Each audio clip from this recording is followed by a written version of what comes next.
Hi, welcome to Quilting with Lori. My name is Lori Dickman. Today I'm going to be sharing with you, in fact, this month, I'm going to be sharing with you a number of videos that are going to show you as scrap quilters how you can use your scrap stash to make some beautiful gifts for friends and family. You can certainly use your scrappy fabrics that are Christmassy, or you can simply use your scrap fabrics so that you can make a project that actually can be used by the recipient all year long. I've got lots of ideas, so stay tuned. For today's project, I will have just a PDF that shows you what you could do with this block. I'll have that linked below. I will also be sharing with you in this next week or two some additional projects. We're going to go back to our 52-week series of scrappy blocks. How about making placemats for each of your grandchildren, which is a birthday placemat that they get to use when it's their birthday? And that's part of my 52-week series of scrappy blocks. So we'll cover that. That would be a fun project to put in the stocking of your grandkids. Here's another fun one. This one could represent some baubles on your Christmas tree, or in the case of the 52-week series of blocks, this is actually just called Sherbert. It's just a fun little quilt that could be made out of your scraps. Again, it's strip sets and squares where you're snowballing. A fast and easy project where you can make a wall quilt, a placemat, a centerpiece, a table runner even. And you could either use Christmas fabrics or your scraps for that. And then another project that I am going to be sharing with you and have available is my gift, Christmas gift quilt. And this one has some beautiful gifts that you get to make using your scraps. So they're gift box blocks. And I think you'll have fun. If you do want to make a Christmassy wall quilt or a table cover for a friend or a quilter that she can use every holiday, then this will be great. This one's coming up as well this week. So stay tuned for all of these projects. And of course, today's will be the quartered strip quilt.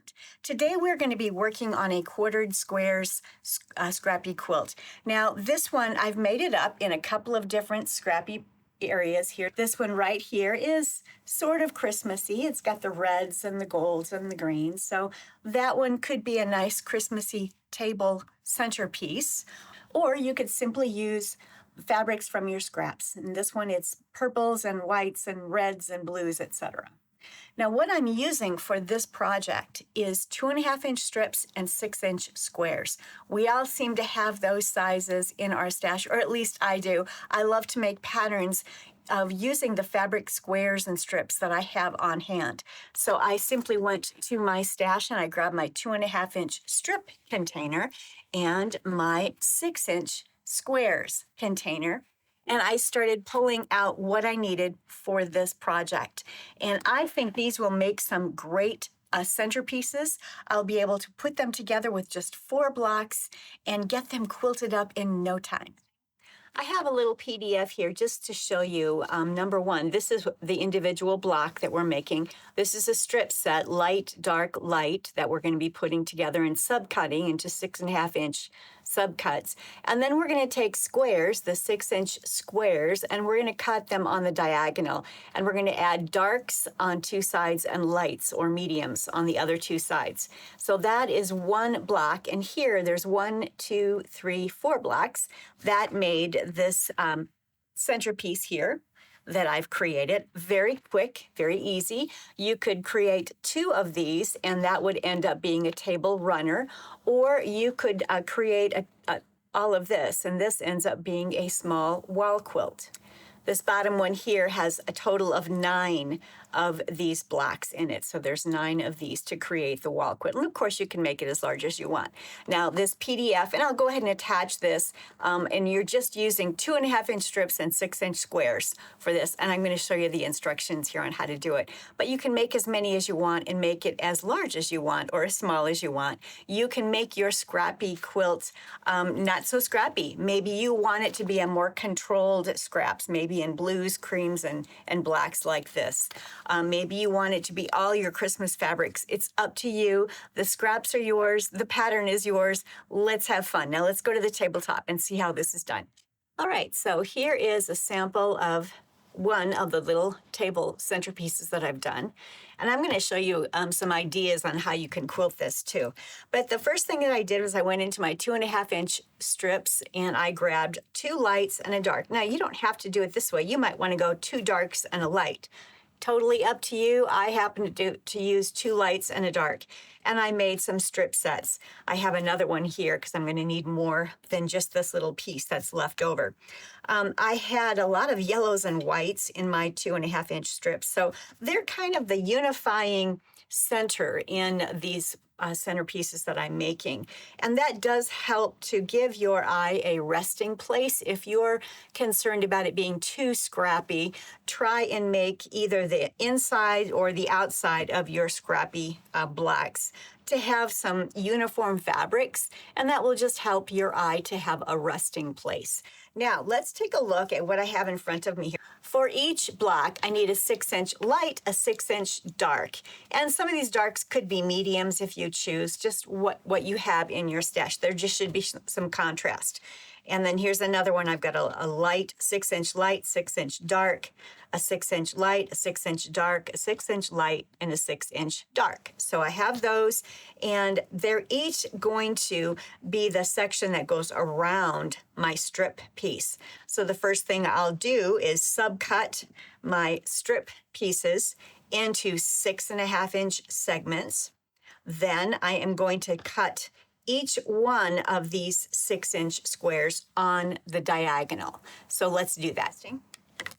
All right, I have some of these 6.5-inch strip sets ready to go. Here's the last one.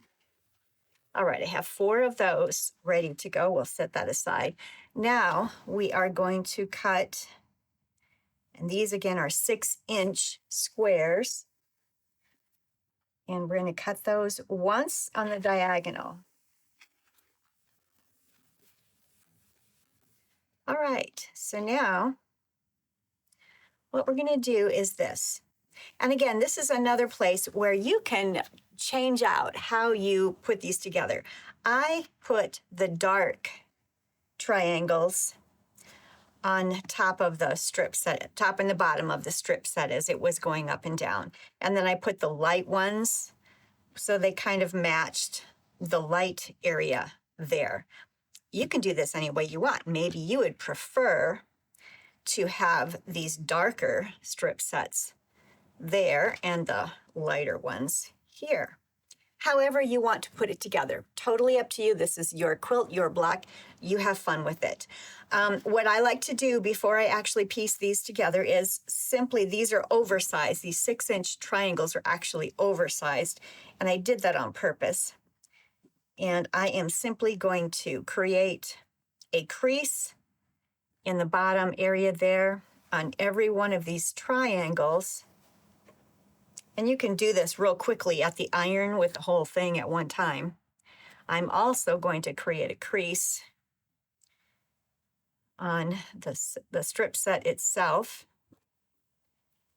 This just makes it a whole lot easier when you are putting your triangles on your strip set so that everything matches. I'm going to continue putting mine where my darks are on the top and the bottom of this strip set. And I am lining up the creases. I will stitch across here and I'll stitch across here. I'll bring it back in a sec. I have these sewn on. The darks are at the top and the bottom. I matched the creases, and you can see there's excess here, which is fine. We're going to go ahead and just trim that off. I'm lining up this side of the ruler with the edge of that strip set and just getting rid of this excess fabric here. Flip it around and do it on the other side, and then we're going to add the lighter triangles to the opposite sides. I have already creased it, and so I will match up the creases, and you'll see that it extends across on each side. And I will sew those and bring it back. Now, one thing I want to point out is the interesting thing about this block is because these triangles are oversized, you get to see some of the crossing areas there where the fabrics cross over, and that stays in the block. It makes kind of an interesting area there where those pieces all meet up. I like that. It's just a different look. You can see these interesting points that come up into the center there. I just think it's quite interesting. So I chose to do this on purpose, just to make it a little different. So that is why I went with the large 6-inch squares. I'm gonna go ahead and sew this. I'll bring it right back. These blocks go together so quickly. I think you could probably sew this together within 5 minutes. There's just a few seams. You're subcutting the strips and then adding these on and then trimming it up. Right now, I want to trim this to 9.5 inches, and it is helpful if you have a 9.5-inch ruler. And then what you want to do as you're laying your ruler on there, I was trying to locate the 1/2-inch line that I could place on each one of these points in the center. And once I located that, then I'm going to trim all the way around. If I had my rotating mat here, it would be so much better too, because then I wouldn't have to lift this up and turn it around. But there we go. Again, I'm going to line up these white points here in the center with a 1/2-inch mark there, 1/2-inch mark, 1/2-inch mark, and the 1/2-inch mark. And these two have already been trimmed. And so we'll trim the last two. So again, this is a block you can put together so very quickly. And then I'll have 4 of them done within 30 minutes. And then all I need to do is add a backing and the batting and get it quilted. Now to quilt this, you can certainly just put your walking foot on your machine, and then I would definitely stitch in the ditch all of this. And once you have gone all the way around the outer squares, then maybe come through the center and get those quilted. Then you can come back and go through here. You can really do a lot of the stitching in the ditch without even cutting your threads. And if you use a thread that is, maybe a 60 weight or a 70 weight or an 80 weight, a thinner thread, then you can actually walk over top of stitch lines that you've already stitched. You're traveling on them, and you really don't notice it so much. So that's another wonderful thing to think about, maybe using a thread that's a thinner thread, so if you travel over the top of it in your quilting, it's not so noticeable. Then for a border, there's so much you could do. Let me grab my patterns here for you. I guess it's under here. Too much on my table here. All I did was simple little borders out here, just probably a 1.5-inch border that ended up being a 1-inch border all the way around. So you could certainly do that, or you could make something more interesting. Maybe you'd like to subcut some of these strip sets into shorter 1-inch pieces that you could add all the way around. There's so many things you could do, but this centerpiece could be something that goes together quickly. I do like the fact that there's a nice dark area in the center here, and the reason for that is you're able to put a flower or some sort of a decor piece in the middle here, and you're not really covering up the prettiness of the rest of the scraps. So I do enjoy having something kind of plain in the middle there. Thanks so much for stopping by today and watching this scrap buster here for one of your gift ideas. And don't forget to stop back. I will be presenting a few more videos this week that you'll want to check out. And also I will be presenting this Christmas gifts quilt. And I have chosen actually some fabrics from my stash that I plan to make that particular project with. So in my case, I'm going to be using fabrics from my stash for this project, but you can also just use your scraps, and I'll be showing that to you. So all of this is coming up. Stay tuned. I hope that any of you who have not yet had an opportunity to get your scrap stash cut, sorted, organized, and ready to use will take advantage of watching the video that I have linked below. It corresponds to my Speedy Solutions Techniques book. It will teach you everything you need to know to get your scraps cut, sorted, organized, stored and ready to use to make beautiful quilts. So that's the techniques book. This is the corresponding patterns book. There are 12 additional Scrappy patterns. And they make beautiful quilts, and it's all from your very own stash. So you can check that out. I'll have the books linked below as well out to my website.